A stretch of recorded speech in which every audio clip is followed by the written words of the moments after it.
Delimitation, as we all have heard since, it has been happening for last 72 years. Many delimitations have taken place, but they were all there for empowering the people. Unfortunately, this delimitation commission whole exercise was done with a view how to disempower the people of Jammu and Kashmir. We have rejected its draft. We were not members in any of their committees. Unfortunately, the people, only people in power today are either National Conference's 3 MPs from Kashmir or BJP's 2 MPs from Jammu. Would definitely be put forward before the delimitation commission. My first objection, which I would like to take even before it is sent to public, is that did the delimitation commission really go to the public there? They came, visited us, not even like our tourists who visit us. They at least visit us for 7 days. A tourist visits 7 days to cover Kashmir, to see Kashmir. They had to decide about the future of our 1 crore and 30 lakh people. They spent 2 days here. How can they do justice with us? So the question is, they have not covered the ground. Unless they hear the people, the elected representatives at the ground level, at least 2 days, 3 days in every district, how could they do justice? آپ سب لوگ جانتے ہیں. آپ کب تک یہ جھوٹ کہیں گے؟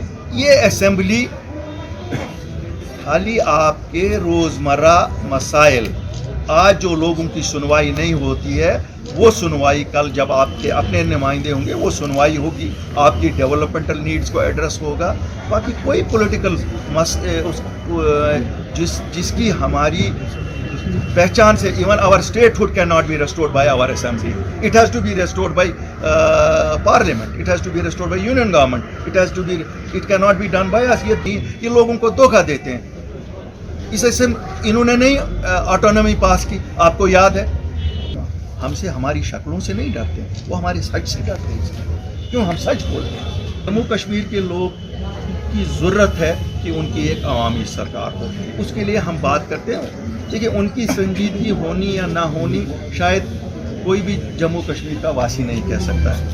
وہ تو ان کے دلوں میں کیا ہے ہم نہیں کہہ سکتے، لیکن ہمارے لوگوں کی ضرورت ہے کہ ان کو ایک اپنی چنی ہوئی سرکار ملے تاکہ وہ کہیں جا کے اپنا داد بداد سنائیں.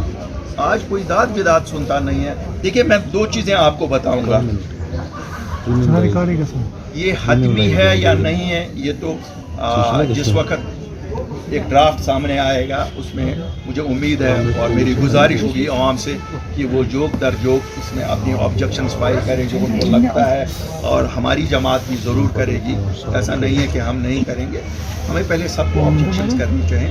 جموں کے لوگ بھی کریں گے، کشمیر کے لوگ بھی کریں گے، سیاسی جماعتیں بھی کریں گے، اور اس کے بعد آپ ایک